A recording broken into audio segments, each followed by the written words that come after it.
legendary trio na TVJ, Maine Mendoza at Singing Queens, bibida sa Box Office Entertainment Awards. The legacy continues na gaganapin sa The Henry Lee Irwin Theater, Ateneo de Manila University.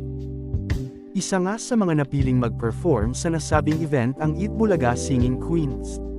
Makakasama nila rito ang ilan pang mga artists tulad ni Jet Pangan, Mitoy Yunting, Aramina, ang tambalang KD Lex KD Estrada at Alexa Ilacad. Nandyan din si Bel Mariano na paparangalan naman bilang Princess of the Philippine Entertainment.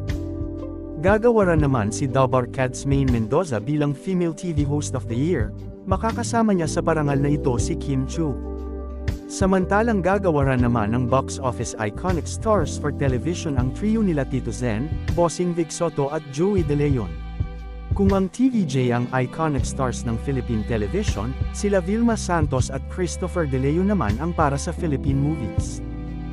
Gagawaran din ang dating Dabar Cats at ang Asia Multimedia stars na si Alden Richards bilang box office king. Habang si Catherine Bernardo naman ang box office queen. Marami pang mga artist ang gagawaran sa Box Office Entertainment Awards. The legacy continues.